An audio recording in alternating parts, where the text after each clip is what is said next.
You are now tuned into Flippin the Birds, a Philly Sports Network podcast.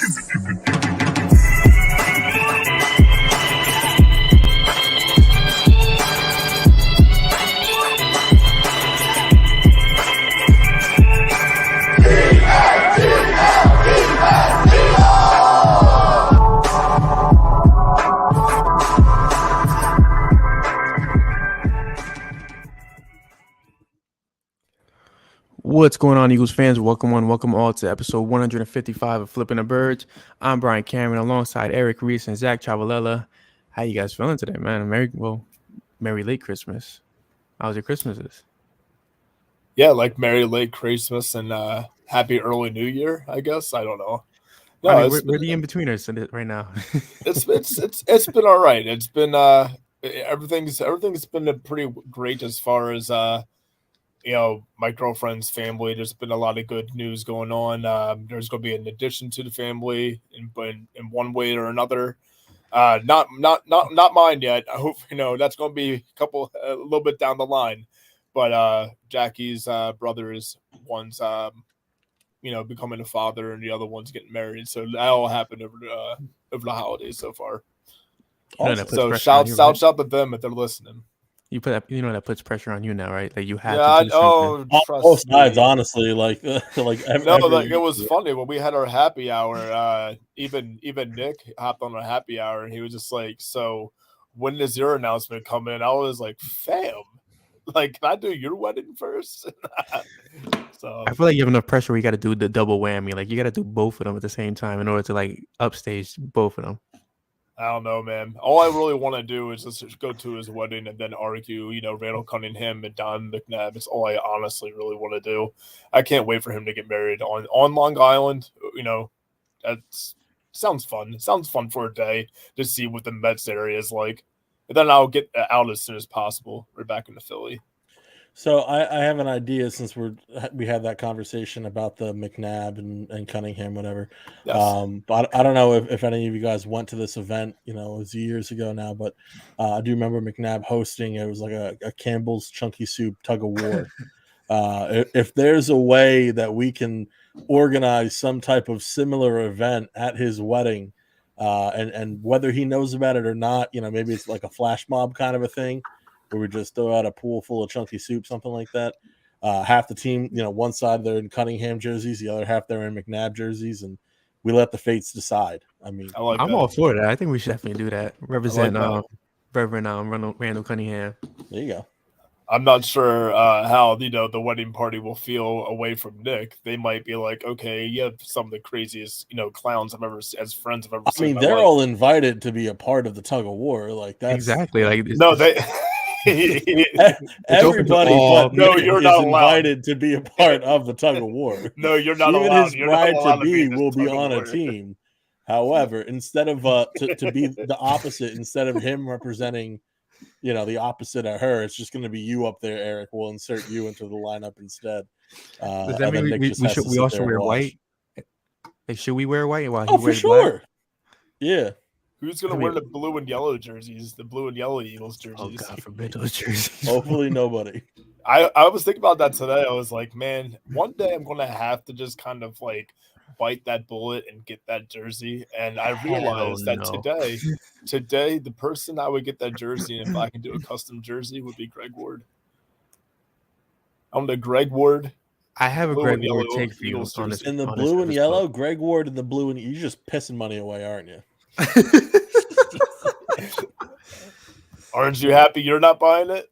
I sure am. Absolutely. I'm glad that we only said that we were going to be risking a pork dinner and not a Greg Ward Steagles jersey. Let's talk about things that we're not buying. Eagles fell to the Cowboys 40-34. It took 40 points for the Dallas Cowboys to knock out the Eagles' backup quarterback. But what's more surprising to you? The fact that it took the Cowboys 40 points, or the fact that the Cowboys unleashed 40 points on the Eagles defense while, if I'm not mistaken, Dak Prescott went literally perfect when facing his own defense? Yeah, so for me, it's not overly surprising that they put up that many points against the Eagles defense, considering the context, right? So when we look at it, injuries are absolutely a part of it. Maddox got hurt. That was huge, absolutely huge for the game. Josiah Scott, though he has some versatility to his game, he doesn't really cut it as a backup safety or slot corner, if we're being completely honest. So that loss is huge. Jordan Davis, that loss is huge. Obviously, the Cowboys didn't run it down the Eagles' throat. However, not having that big man, that pressure coming right down from the middle, I think that did affect Philadelphia as well. But the biggest thing, the absolute biggest thing, even bigger than losing Maddox to injury, that affected that defense was the way that Jonathan Gannon called the game. I mean, I would say that second to turnovers, the way that the defense was coached during that game was the biggest reason why the Eagles lost that game. I mean, utterly ridiculous. If you look at how frequently they played the zone and how Dak dominated the zone and there was no adjustment made. I mean, Dak was, I believe, 15 of 15 against the zone. Like, absolutely insane. When you look at a stat like that, and there was no real adjustment made. And not only that, but he struggled against man coverage. But there was so many zone looks that were thrown his way just time after time after time. And, you could tell that there was this mentality of, hey, somehow, some way we are up in this game. Gardner Minshew, whatever else you want to say, like, we weren't supposed to be up, but we're up. We have to make sure we don't give up that big play. Again, was the mindset. That's always the mindset. And yet, by doing so, they gave up however many medium chunk plays. And on top of that, when you factor in the guys, again, like Josiah Scott, I'm not trying to kill the guy, but like that busted coverage, the third and 30 play, that's not like Slay. That is Scott, and that is the defensive play that is called. So, to look at like the game in its entirety, like when you have that kind of context of how Jonathan Gannon called the game and those injuries, like, to me, that's not surprising at all. No, I think the surprising part, in my opinion, was, having Gardner Minshew put up all those points. I figured that he was a backup quarterback who could ball out. I didn't know to what extent. Last season we didn't really see such a good example of it, in my opinion. Going into that game, did you think that he was going to go throw for 300 yards and then pretty much just because in my opinion, a over reliance on Quez Watkins, which is kind of weird to say, was the downfall? I mean, two interceptions and a fumble really turned into 17 points around. It was 20 points off turnovers. 20 points. Okay, so it turns into that, and it really ends up being the turnaround of the game.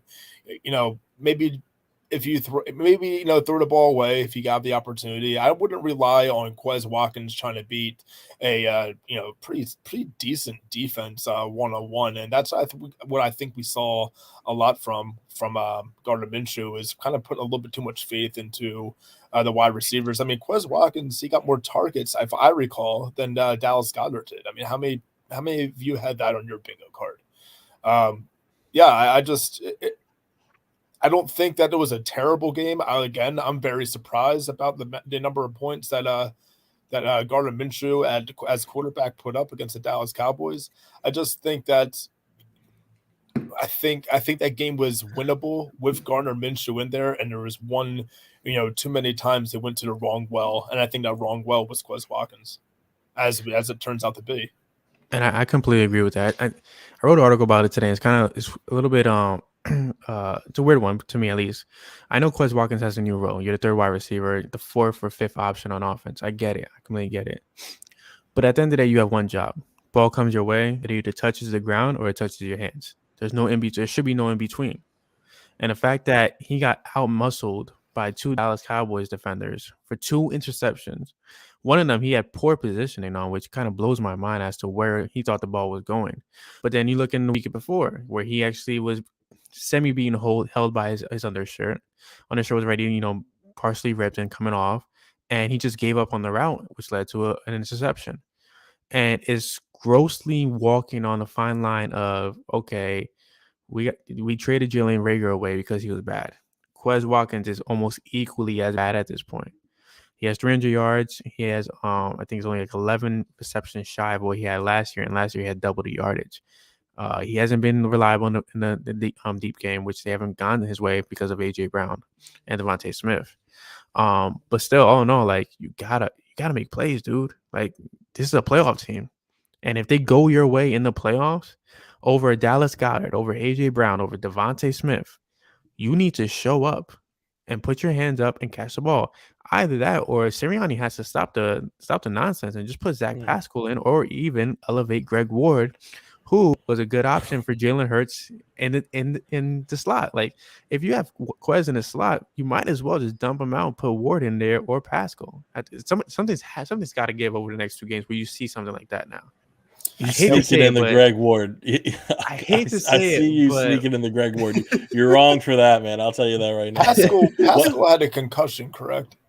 But he played. He did play. Okay, I missed him. Yeah. I didn't even know he was on the field. So as far as Kez goes, I mean, you're right in the criticism. The first interception. Well, let me be clear. First of all, I think that both picks were on both players, being Gardner and Kez, to a degree. That being said, I think that you kind of can favor blame one way or another on the first play and the second play, respectively. So the first play, it's a little bit more on Gardner, just bad placement. You know, he kind of just like tosses it up there. Like it's, I don't know if it's that he is worried about his like smaller stature against, they're getting the ball swat or something like that. But he seems to try and give as much arc to the ball as possible, which just causes like, there's no zip on the ball. You know, there's just a little extra carry to the ball. Like those passes at the end of the first half, right? When he was just launching them up. Yeah. I mean, and we saw that, you know, on a multitude, not even just the turnovers, like you were saying, like, you know, that was just kind of him pretty much all night, you know, is that he's not going off of his back foot in the right way. He's not getting like, he's almost kind of like, you know, angling himself just a little bit more to avoid any type of, again, I think he's trying to avoid a swat pass because he's, you know, let's be honest, like he's a smaller guy in there. We haven't seen that from him before, but perhaps in the moment he's like, well, I have to make the most of this. So I need to adjust my game. And he just adjusted a little bit too far. But so all that just to say, first pass, I think was a little bit more on Gardner, though. Again, it's on both. The second one, the second pick, I got to give that, you know, that blame to Kez more so because, you know, you watch him and he's not a big guy. Like we all understand that, you know, we're not expecting him to moss anybody. We're not expecting him to be AJ Brown in there. Right. That being said, there's like certain things that are almost like non-negotiables that you got to do. Like you got to take a step to the ball, right? Especially in a close coverage situation like that. Not doing that. I mean, you're just not trying is effectively it. Like he didn't try and rip the ball away from the defender. He didn't step to the ball. Like there's just, I don't want this to be read into, you know, more than it is. I just think on that particular play, he did not try in the way that he was supposed to. You know, he just did not do the things that he was supposed to do on that play. Now, does that mean that he's, you know, following in the steps of like Jalen Reagor? I think that's a little bit too far. Let's get too far. You know, I think it's a step too far, you know. I think that he's a better deep option than Reagor is. You know, he's not running out of bounds. You know, I think that he is even better in the slot really than Reagor was, you know, even though he's not necessarily what I'd call good in the slot. Well, I mean, you mentioned Pascal, and I like Pascal. He's got more sure hands, you know, so I do agree that, you know, he should be in like slant looks. He's a more like physical player too. If you have him on the side, it makes sense. That's exactly it. And if you look at the 4 receivers, right, you know, if we look at Kez, AJ, Devonta, and Zach, right, literally the other 3 guys are all better running the slant than Kez Watkins. Like running out of the slot is one thing. Like there's so much variety in what you can do, and there's opportunities, there's looks that you can do to get Kez open, especially in the deep part of the field. But if you're talking about specifically a slant route, literally every other wideout plus Dallas Goedert are better at running slant routes than Kez Watkins, better at actually receiving on those routes. So that's something that I'm not really looking forward going forward, I don't think that he should be targeted in those situations. I also wonder how many of Kez's targets were by design and how many were Gardner Minshew just trying to get it to a guy who he thought, hey, Kez is quick, maybe he can do some work after the ball. I think it's by even though, design. like, Just to interrupt you real quick, because over the last couple Yeah. games, he's had five targets here, 6 targets, 5 targets, 6 targets. I think it's It's Cowboys too had, much. way too It's much for my just too liking. much. I mean, He's probably got it to have he like should be 2 a to change. 3. Change of pace back. There's change of pace backs. He really should be a change of pace wideout. Like that's effectively it with Kez Watkins, and I think that there is a role for him in the NFL. I think that he could be like almost like a dominant fourth receiver. But that being said, like next season, definitely need another third receiver. It doesn't need to be a slot because AJ can run the slot, Devontae can run the slot, but you need another receiver next year to be that third option. Absolutely not Greg Ward. I'm gonna say that right now. What about What about John Hightower? Like, let's go If back. you're gonna do John Are you Hightower, kidding then me? you're definitely Let- doing Greg let's- Ward. Did let's think Liam about it put for a you up second. to this? No. But let's think about it like this, right? If you're saying John Hightower, then Greg Ward's definitely happening first. Yeah. Actually, Travis Fulgham's happening. If we're talking about not Kez Watkins not fighting for the ball, you really think John Hightower is going to be that solution? Right. No, I take that Actually, back. that's 100% true. I was trying to take the higher road. No pun intended. No, like literally all of Kez Watkins' problems, like the John Hightower experiences the same problems, and then worse. And he perhaps this has changed since his rookie year, but has a worse attitude about it as well. That's right. That's why he's not. I forgot about that. That's a big That's why he's part not of on it, the field. right? So as far as like obviously he's talented. He wouldn't even like be on the practice squad if he wasn't talented. But I think that with Kez, you're looking at a very similar situation to John Hightower, just without as many headaches, which is shocking to say after everything that we experienced during this last game. So I think the answer is if you're talking about slant routes, What about whether on Brandon the Cook? outside, whether in the slot, I think Zach Pascal's more so the answer there. But Correct. I do think that you have to go with Kez Watkins kind of in that change of pace role. You can't drop him off altogether because he's got talent. He opens the field. But having that third deep option is huge for Philadelphia, but you just can't run it to him on a slant route over the middle. That's just not what he's built for. And the change of pace idea to me is brilliant, nonetheless, because you can use him to spell AJ Brown, who's always on the outside, to spell Devontae Smith, who's always on the outside, and you could run Zach Pascal in the middle of the field. You can run Dallas Goedert in the middle field while you have Calcaterra or Stoll lining up at tight end. Like you can actually afford to be creative over the next. Well, and you can run Goddard in the slot too. Like that's something that we've seen in seasons past, and I think that you will again.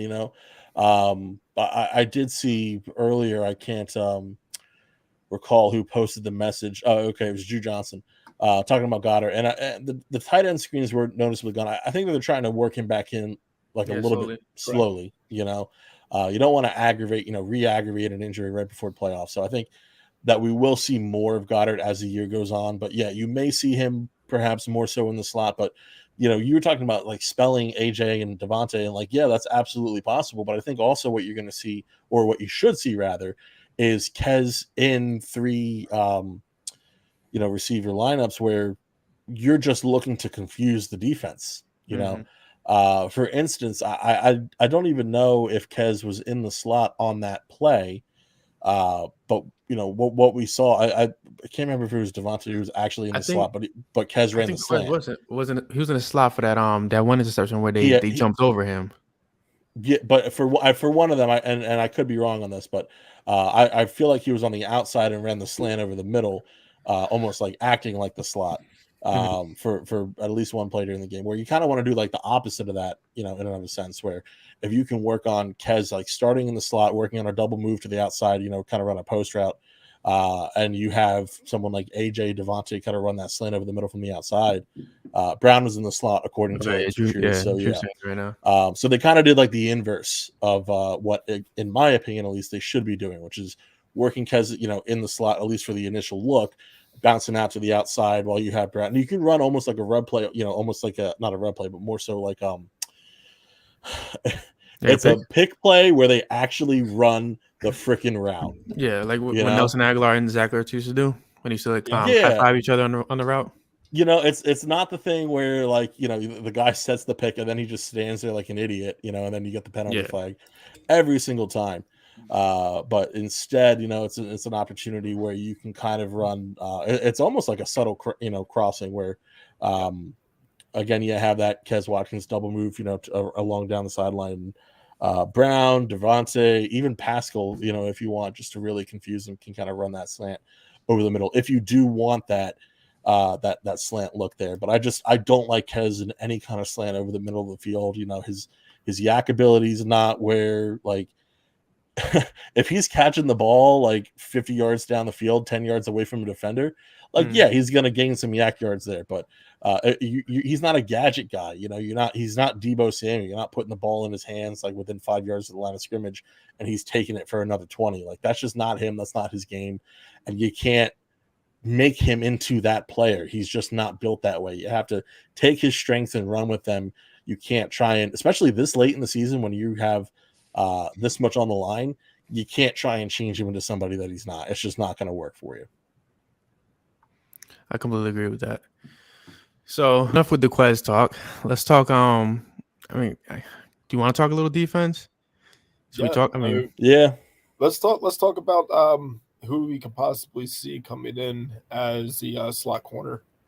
That's not a bad idea. So Avonte Maddox out for the foreseeable future. Josiah Scott is hands down. Whether it's a miscue or not, it just can't be him. Yeah, at this point in the season, you can't risk it.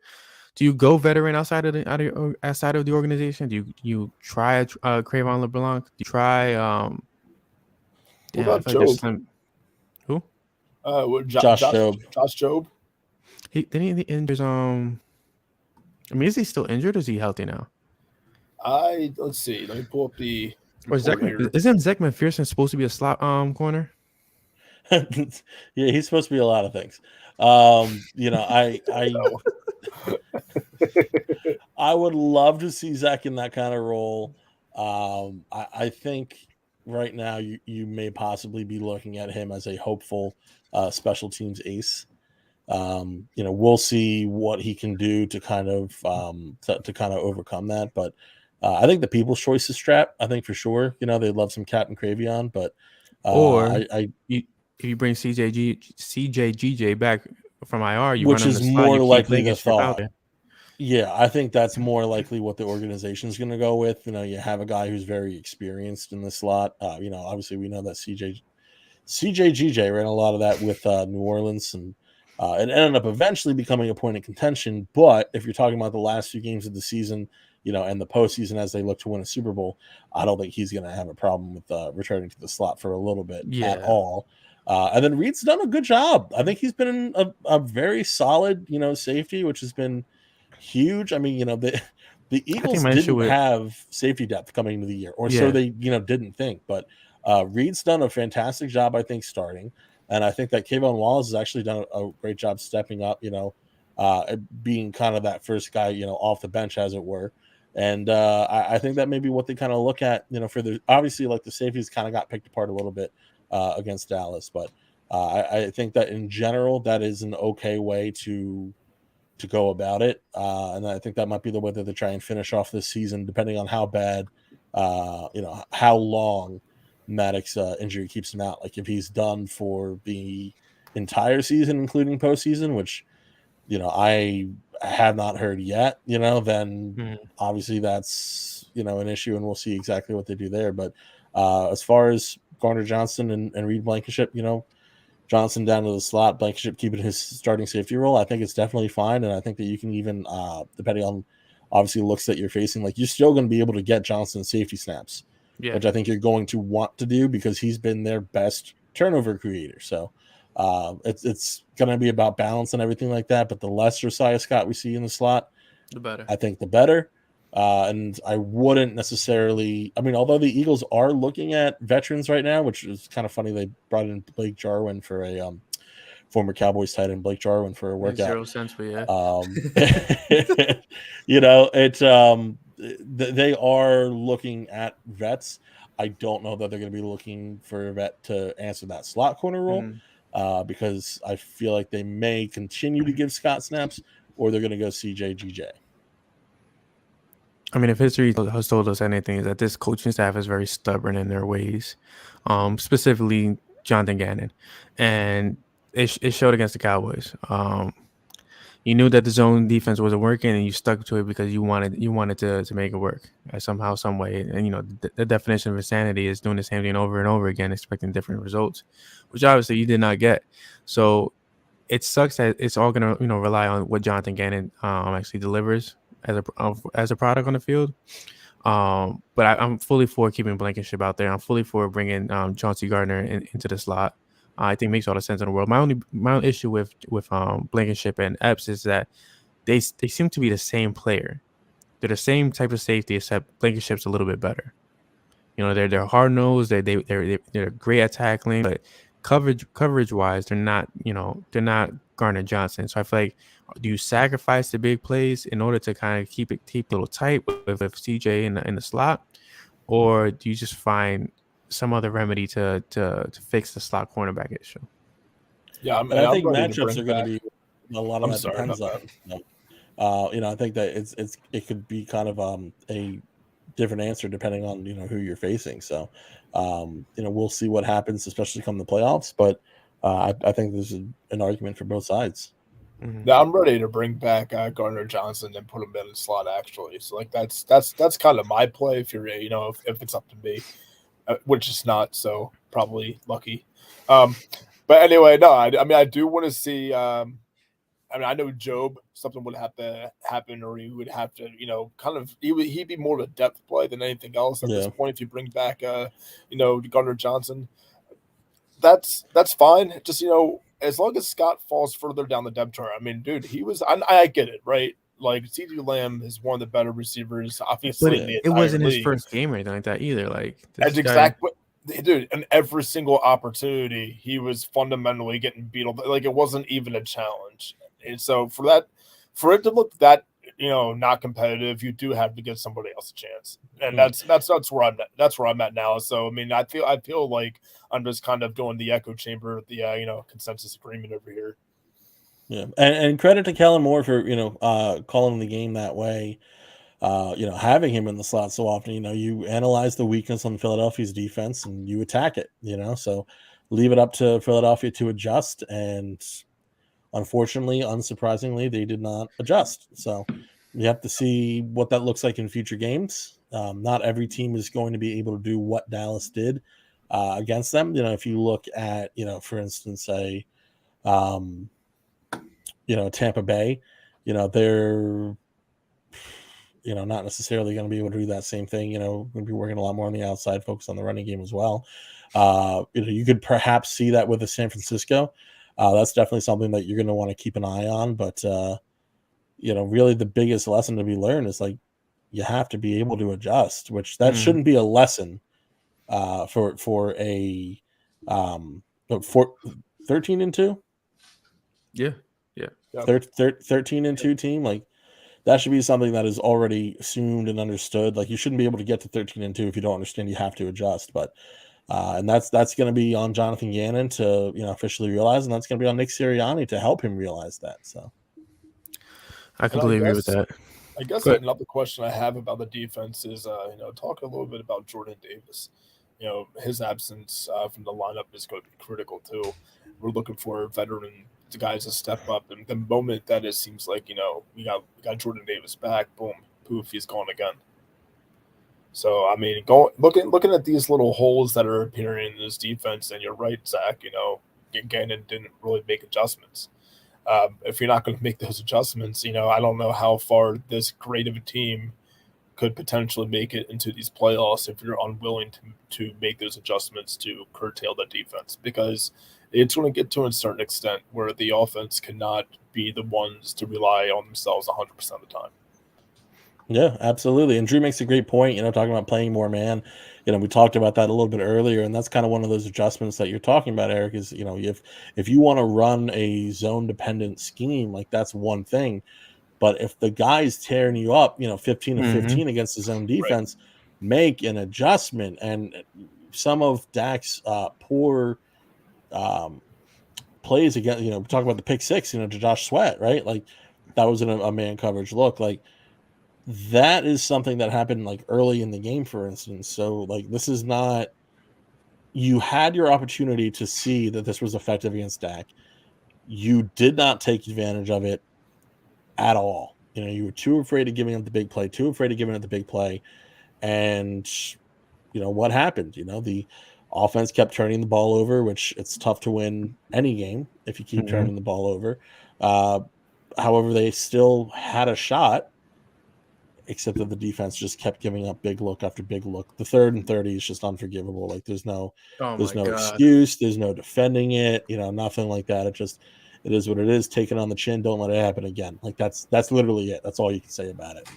Do you feel that 3rd and 30 was more so the final dagger, or do you think that 3rd and 30 was kind of like a collage of like one part and a collage of other reasons? Like, do you believe that the turnovers might have had more of an issue in that loss than that 3rd and 30 did? Truly, personally, I think the turnovers were the number one reason they lost the game. That's what I think too. This and team 3rd and 30 was like the final dagger. Turnovers aside, yeah. And you're talking about 20 points off of turnovers, like 20. You shade. That's half the Cowboys' offense. Like, exactly. So you're looking at 34 and 20 if they can hold the ball. If Miles Sanders doesn't fumble, if Gardner Minshew does throw an interception, if Quez Watkins does fight for the ball, like there's a lot of things that could have gone the Eagles' way. But at the end of the day, the Eagles beat themselves in this game. And in a game that they were doing really freaking good. To be honest with you, minus those points allowed on turnovers, the Cowboys got pretty much the baseline of what they thought they would. I mean, if I wasn't here last week to give a prediction, but I figured that they would score at least 20, 24 points. So they got around that ballpark, and then the extra points that you give back to them, well, that went a long way into winning. And then look at what happened. They won by 2 field goals. Well, that's 2 possessions that we give up. It's really what it came down to. If you're a little bit more careful with the football, that Eagles team led by Gardner Minshew beats that Dallas Cowboys team with all of their might. Absolutely. But hey, I mean, Saturday's come and gone. It's in the past now. Hope everybody did enjoy their holiday despite the loss. We have Saints on Sunday, and there's a lot riding on this game because now you have 2 games left. If you don't win this game, then you got to hope that the Cowboys, 49ers, and the Vikings all lose. Cowboys lose, you get the division. 49ers and Vikings lose with the Cowboys, then you get the number 1 seed. But it shouldn't be in the hands of the other teams. It should be the Eagles should be able to control the destiny against the Saints team. My issue right now is, and Zach, you kind of spoke about this last week as well. Not last week. I'm sorry. You kind of spoke about this in the chat.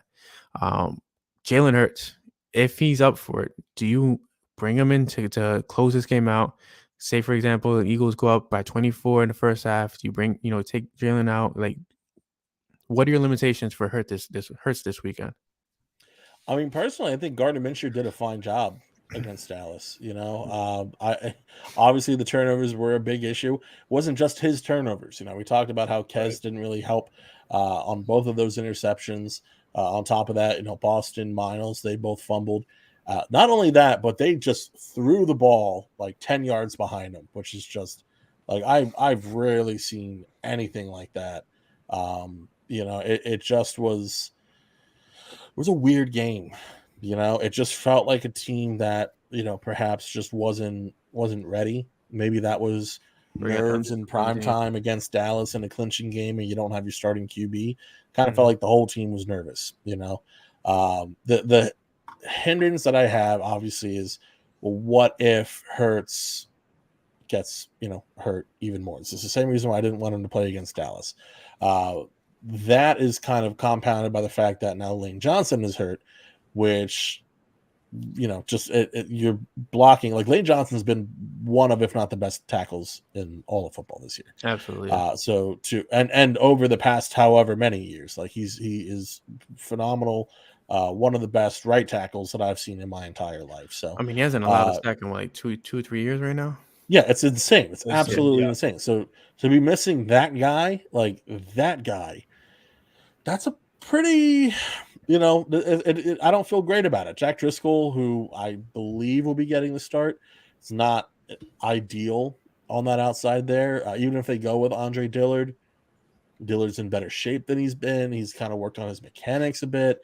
He's still playing out of position. They're not going to move Jordan Mailata to the right. I cannot see them doing that. If they do that, I think that's absolutely ludicrous. I mean, they did you it know, last year.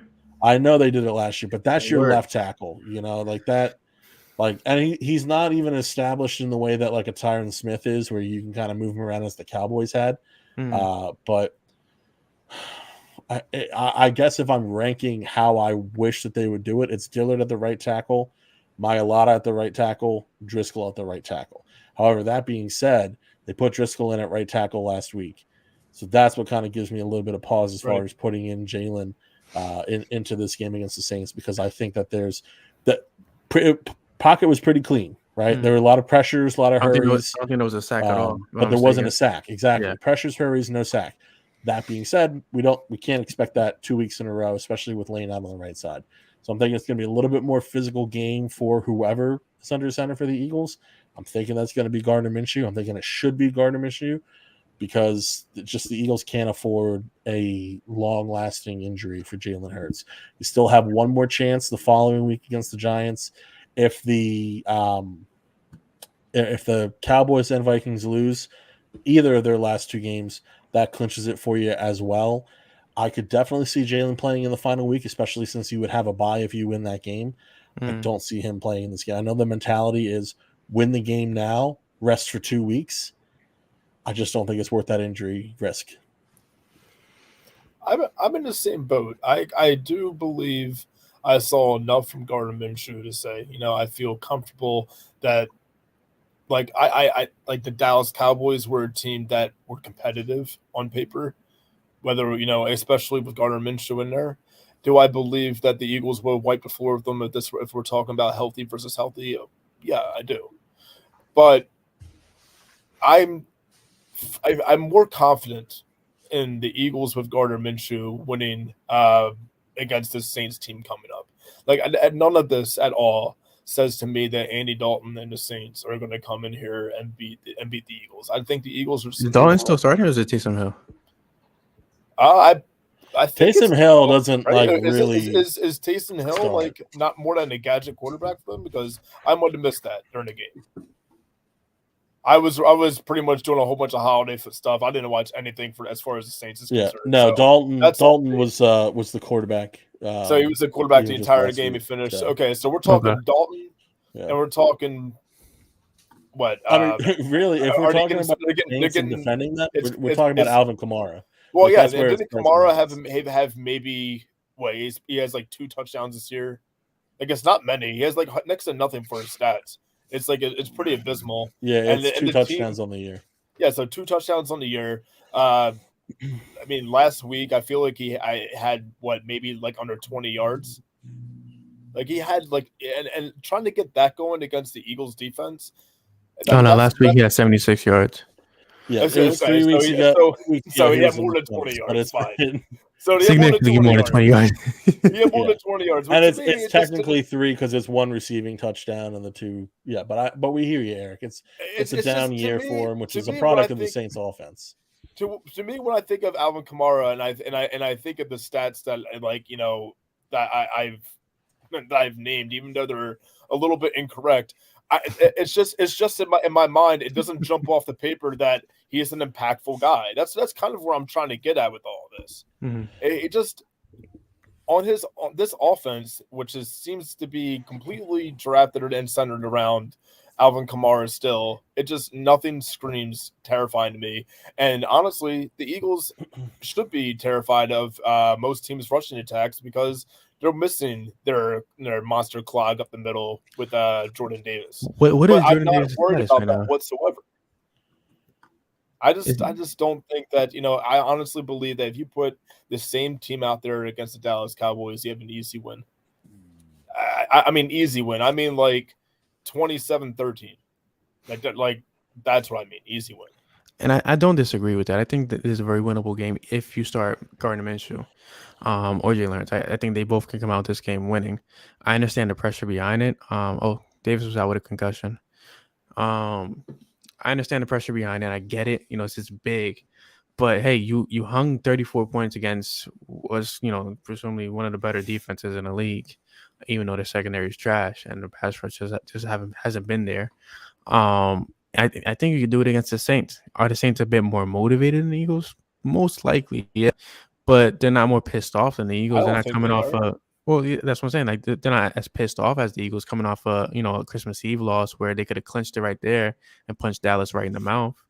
So I think the Saints are motivated because hey, like I think they possibly have a chance to make the playoffs if they win it, like if they win out and then other teams lose in their division, if I'm not mistaken. I mean, yeah, and out of that division, that's absolutely true. That Yeah. people do have a chance to win. That shouldn't be there regardless. They should actually. I'm starting to believe that division should be excluded from the playoffs. But the Eagles are at home. Why not? If you're gonna clinch it, why not clinch it in Philly at the end of the day? Gardner Minshew, he did look pretty damn good, throwing over 350 yards. Just stop targeting Quez, get Dallas more involved, give Miles Sanders the confidence that he needs. Miles Sanders has been terrific. I don't get why there's so much slander against him right now. Yeah, he fumbled, but it is what it is. Gardner And Minshew threw listen, 200. nobody Yeah. is more upset with that fumble than Miles himself. Like if you Mhm. look at him like post game, like this isn't a guy who like doesn't care or anything like that. Like this is a guy who, like, yeah, he's a pending free agent, but he's not just thinking about the bag he's getting next year. Like He's thinking about right now. as for right now, he's an Eagle and he's trying to win a Super Bowl. Like that is Miles through and through right now. And So he hasn't made many mistakes this season either. no, he really Grease has hasn't. been there. Like he's kept the ball in his hands majority of the season. Yeah. But life shit happens. At the end of the day, what can you really do? Isn't it kind of funny how we lose 2 games this whole season, and right after each loss we talk about some of the players on his team like, oh my god, like he usually hasn't made many mistakes all season. Like he's having a career year. Yeah. Like it's insane how like just one little blip on such a successful season can kind of. It's been a village, man. Like it's been everybody this season. As much as Jalen has taken his game to the next level and has become an MVP caliber player. Miles has taken his game up a notch. Mhm. Even like guys like Jason Kelsey and Lane Johnson, who like you can't, like, how can they get another gear? Well, they found another gear. It's absolutely incredible. And then you talk about guys like Fletcher Cox. I know he didn't have the best game against Dallas, but previous 3 games before that, he had a sack in every game. He really kind of came alive after they added in Sue and added in Linval Joseph. And, Brandon Graham's had a great year. Josh Sweat, Javon Hargraves over 10 sacks. Defense. Hassan Reddick is one of the greatest Eagles free agency additions of all time. Like that's just it. And it's not just about the production. It's not just about the production, but like the steal of a deal that he's on, like the money or lack thereof that he's making. Like I almost want to start a GoFundMe to get this man properly paid because you think we get Byron Maxwell's money donated to Hassan Reddick? You know what? We got to go around. We got to go around the collection basket, for him, for such a good idea. Like, all those guys, just to give it to Reddick, who deserves it. Go around to all the other overpaid athletes in Philadelphia sports history and have them pay. Have them pay him. Yeah, pay back. Let's go to Andrew Bynum's house. But I do agree with that. I mean, and I tweeted about this. I feel like Hassan Reddick has such a huge defensive player of the year case that's not being talked about. Like everybody's talking about Nick Bosa, who has all these great sacks. I get it. Cool. Yeah, I think he has 17 sacks to Hassan's 14. But nobody's talking the fact that you don't want to see Hassan Reddick on third down. Any team. He has 5 forced fumbles. Majority of them have come on third down or even on fourth down as well. Like he's been the game sealer at the end of the day. Like this guy is as clutch as can be. And the fact that nobody's talking about him for Defensive Player of the Year, I feel like is the biggest ripoff that that's going on now, besides the fact that people are saying Jalen Hurts is not MVP. Yeah. I mean, I do personally think that the way that Bosa's played has been absolutely insane. I mean, he has more tackles, more sacks, fewer forced fumbles, which is definitely a way that Hassan's definitely impacted the game. I think it's the run defense that people are really kind of, stuck on when they're pulling forward. And it's also just the name. I think that's another factor too. It's just, Nick Bosa is just more of a household name than Hassan Reddick. And I hope that this is the year that changes. Because he certainly he's proved that he deserves to be in that conversation at the very least. I won't be necessarily like I'll listen. If an Eagle doesn't win an award, I'll always be upset for that Eagle. However, I will understand if he does not win the award.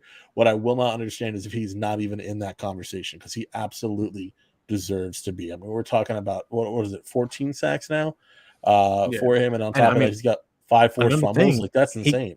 He plays pass coverage too. Like yeah, not too many people notice that, but he plays pass coverage as well. Yeah, and he has a couple pass deflections on the season, so. I feel like this guy really deserves to be in that conversation. But again, we know mainstream media is not very happy with any Eagle or any Philadelphia member getting any award ever. That's exactly what I was going to lead into. It's exactly the reason why, Hassan Reddick is not going to be that household name. It's because Joey Bosa is the darling of the media in comparison. Yeah. But to the example of who should be paying Hassan Reddick, I found it. I found the person who should be personally paying Hassan Reddick. It's Bobby Bonilla.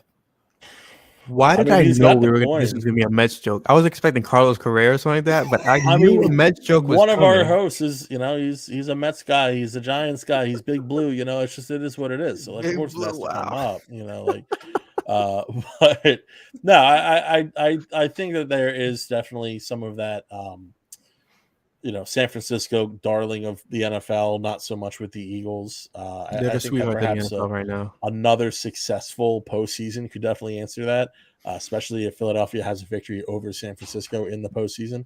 I think that, you could be looking at some of that. The thing is that Philadelphia is never going to permanently shake that shadow. And I don't think that we want to, if I'm being quite honest. But I think that there will be kind of peaks and valleys where there's times where, we'll never be the darling of the NFL or anything like that, but we may be feared in the NFL, which I think it'd be better to be feared than loved in this case, at the very least. So that's something that I think that with more continued postseason success that we will see. After we won the Super Bowl, it was chalked up as a lucky Super Bowl, which in some part it is, but all Super Bowls, there's a little bit of luck, measured into that. But if there's that consistent playoff success thereafter, like if we go on a McNabb-esque tear, like an Andy Reid-esque tear, early 2000s tear, then I think that Philadelphia is going to garner a lot more respect, and I think you can be seeing that kind of reflect on guys like Hassan Reddick, Jordan Davis as he continues to develop, Chauncey Gardner-Johnson, who I'm hoping is going to be here for a few more years after this, and of course Jalen Hurts, who will by then hopefully finally have the respect that he deserves. The franchise. So we have a couple minutes left in the show. I think Eric already gave his prediction, 27-13. You want to elaborate on that, or are we just going straight with 27-13? 27-13, but there's one thing I wanted to talk about before we hop into predictions, if I can rewind it back a little more. Yeah, go ahead. Right now, the Eagles have the 10th overall pick in the upcoming draft. Do you think Howie Roseman makes the pick or uses it as trade bait? I think it's always trade bait, but I also think that there's a lot of what are you offering? Like, I think that's the thing. Like, do you think that he'd be more opted to trade that for an offer that came up? Who knows what the offer is? If you guys have something that comes to mind with the player that maybe you wanted, that you can fill in the blank there, or do you think that at 10 overall, the player is there that you want? I think you. And who would it be? I think you make it, but I think they either do what they did with the Giants or they did with what they did with the Titans, trade a pick away and get somebody in return, or just trade a pick away and just select backwards. I'm not sure. I haven't done much work on prospects, but I think they go obviously interior defensive line, because we're not seeing Fletcher Cox here next year. I think if they choose anybody, it'll be Javon Hargrave over Fletcher Cox because he's younger and he's also more productive. But they need to bolster the defensive line a bit more. Yeah, I mean, I would agree. I think that Howie Roseman is always going to consider every option. Optionality is obviously his catchphrase. I think that he wouldn't say no to the right deal if it came across, of course, but I actually think the plan as of right now is to technically the plan, if you were to ask Howie Roseman, is to do what's best for the Eagles organization at the time. But the real answer is, I think making the pick is definitely something that they're interested in, especially when you look at some of these players. And you see a lot of mock drafts mocking Keely Ringo, cornerback out of Georgia. Eagles need a cornerback.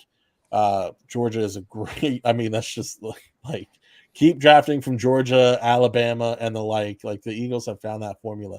But with that being said, I do agree with Brian. I don't think they're necessarily going to go after a corner that high. I think that you see a lot of these mock drafts and you see a lot of mock picks that like, oh yeah, that makes sense. Like, hey, listen, we saw Kyle Hamilton a lot last year. The Eagles needed a safety. Mm-hmm. Kyle Hamilton showed up in a lot of mock drafts. And he was right there for the taking. They don't value the secondary in that way, right? And when they're talking about these high picks, like it almost seems as though there's nearly like a hard and fast rule of like build through the trenches, and which we know that they do, obviously.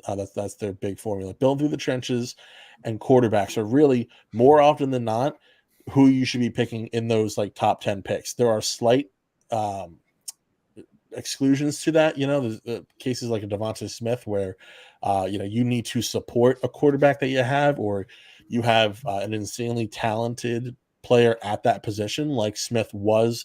All those Alabama receivers, like insanely talented receivers. There's exceptions, of course, but I think by and large, they're going to be looking to go specifically D-line. I think they're hoping Jalen Carter falls, if I'm being flat honest. We heard the idea that he's a defensive lineman out of Georgia.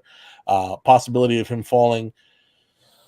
I think, was it character concerns, Brian? Do you remember? I did not get to look up, but I did see a lot of people so that it's a possibility. In one way or another, there's talks about him sliding. Could he go all the way to 10? Maybe the Eagles finish the season at 8, something like that. That's a possibility. But I think you're looking at him. I don't even know. Maybe they go Tyree Wilson just because of the size. But like they're going to be going defensive line. I do feel, or trading back. Character issues, by the way. Character issues. Okay. Yeah. Or again, another option is always trading back and picking up another first round pick. You could trade down to like the bottom 10 of the first round and possibly pick up a first round pick next year. Like that is a possibility. So, we'll see exactly what happens, but I do think that they are going to be making at least one pick in the first round. But with that top 10 pick, if they trade it, I think they're kind of future focused with draft picks. I actually don't know if we're going to see another AJ Brown type trade this year. And the biggest reason for that is just the cap. It's not often that you can work the cap in the way that Howie did this past season. And yes, they're going to have a lot of cap space next year. Yes, the cap is going to increase. But I think for this year, it's going to be more about restocking the young guys, signing through free agency. Because, what's the marquee player you need to go out and grab? You don't even necessarily, like, if there's like a Brian Burns deal to be had, like, that's one thing. But last year was so obvious with A.J. Brown. Like, you need a star receiver. A.J. Brown's available. Great relationship with Jalen Hurts. Go out and get him. Like, is there a replicant case this year? Like, I really don't know. Like, draft a running back in the 3rd, 4th round. You're good there. Your offensive line, for the most part, is good. Within your first 3 picks, maybe draft another offensive lineman to build for the future. Edge rusher, maybe, but you have Sweat, you have Reddick. Like, they're good. Like, they're not, like, obviously, you can never have enough edge rushers. Yeah. But they are pretty good on the edge. Like, let's be honest. Absolutely, Hassan Reddick has been fantastic. And Josh Sweat, like, all around, like, if you look at everything, including run defense, is as close to and perhaps has had even a better year. Like, that's the crazy thing. Like, Sweat's been amazing this year, and both guys are lasting. Like, you don't want to mention, obviously, the injury bug, but they've both been great and very healthy. I think it's more kind of wanting to bring up some young guys alongside them. I don't even know if there's like and you can name whomever. Like, we mentioned Nick Bosa's name. They're not going to trade Nick Bosa, the Niners, that is, but let's just say that, for instance, like, like if there's a Nick Bosa trade, like, maybe, but you don't want to just like completely shut out Josh Sweat and Hassan Reddick from the defense either. So it's a lot more complicated than it was last year, for sure. I think defensive tackle would be the move, though. I was I thinking about agree. something I like the think D offensive tackle's the line. move. I was thinking more so like offensive line. But Like a when you stud guys guard? start, wait, one more time. Like a stud guard. Yes, Or center to absolutely. replace Jason Kelsey Or if Cam Jurgens isn't ready, something for instance. versatile on the interior for sure. Fair. If there is a versatility factor on the inside, that's what I really would like.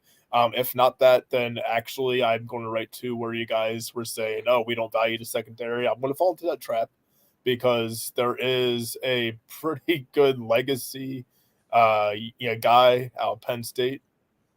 So we got like Joey Porter Jr. at corner. To me, I like that. I like that as an option. So I'm thinking maybe 10th overall if he is there. I might bite, but it might be a reach. So I might be an awful GM. No, I mean I think I've seen him around like that 10 to 15 range. So I don't think as far as talking about range, I don't think you're that far off. We'll see where the Saints finish the year too, because that's the things like where they are. There's so much potential flux as far as where that pick could end up, which is terrifying and exciting. So we'll see what happens there. Like I wouldn't hate getting them. Like I wouldn't hate getting Joey Porter, but with that being said, like. Well, first of all, I think they would like the playmaking of Keely Ringo. He's also just a little bit bigger, like a little more meat on the bones. But I do like the way that Joey Porter plays the game, so I wouldn't hate either one of these guys, playing in Midnight Green and Kelly Green next year. But it's more so a matter of like, would Philadelphia draft them? Not would it be wise to draft them at this spot, but would Philadelphia draft them at this spot? And that's why I'm more confident about that offensive lineman. So yeah. I mean, we'll see, but there's a lot to talk about between now and then, and that's something that, like, as much as Howie's focused on this Super Bowl, like, or the Super Bowl run, I should say, like, that's the thing about him is he's constantly working, constantly thinking, and so he's already had several thoughts about it. So we'll see what happens when the time comes, but there's just going to be a lot of exciting conversation around it. I already know. I completely agree with that. So yeah, 27-13, Eric. 27-13. And I think that's my score with Minshew as a quarterback. In case, obviously if Hurts is in there, I think they score just a little bit more than 27. I mean, I think you see if Hurts is in there, the Eagles hit 30 and then pull Hurts. But I mean, or at least whatever they have by the end of third quarter, if they have a lead, they pull Hurts. Because I think you do kind of want to say, okay, all right, I feel confident in my defense holding the lead here. And, I also want to, make sure my players are healthy. So if you're talking about like a 24 to, I don't know, a 6 lead or 24 to 10 lead, I still think you pull Hurts at the end of the third. But it has to be probably more than 10-point lead. So, okay. But yeah, I will give a number to it, and I kind of do want Minshew in there anyway, as we discussed earlier. So 27-13 Birds. What about you, Zach? Yeah, well, I don't want it to be lost that this New Orleans defense is a solid defense. If you look at the points they've given up over the last 3 games, they're averaging 15 points per game, given up to opponents. That's 6th best in the league. Like, this is a legitimate defense. I do think that the Eagles can pull out this win, even with Gardner Minshew at QB, which, again, I do think is what the case is going to be. I actually like that number 13 for the Saints, Eric. I think that's pretty much dead on accurate. But for me, I'm thinking that you're going to see a little bit more Jake Elliott action. I think you're going to be going with 23-13 Eagles. It's interesting. Yeah, I'm staying around that 13 range, but I'm going to go a little less. I think, I think the Eagles defense actually shows up. And I think they come with, a little bit more ambition as to, to show that they're a legit defense. And Gardner Minshew does come with revenge. He knew he diced up the Cowboys defense, so he knows what he could do to the Saints. I think they do finish 28-10 Philly. Okay. And I don't think we see Jalen Hurts. I don't think we should see Jalen Hurts just because what you need to do to win against the Saints. Like, run the ball, allow Gardner to do what he needs to do, but Gardner also needs to understand that you cannot be chucking up the ball like you're playing backyard with your friends. Those weird passes at the end of the first half really threw me off. I just didn't get it at all. And there was some times where when he threw the ball, it just looked like it was completely off. But I do think the Eagles win. I think they do clinch the 1 seed. They also clinch the division. and I think it happens on Sunday. And I can't wait for it to happen. I sincerely cannot wait for that party to go off in Philadelphia as we're ready for some more postseason football. I completely agree with that. It's a good feeling. Yeah, absolutely, man. But yeah, until next week, we're Flipping the Birds. I'm Brian Cameron alongside Eric Reese, Zach Chavalella, and yeah, we'll see you guys here next week. Go Birds! Little error, a little blooper moment. Oh, my mouse was frozen. All right, guys. Have a good night. Go Birds! Yes, sir.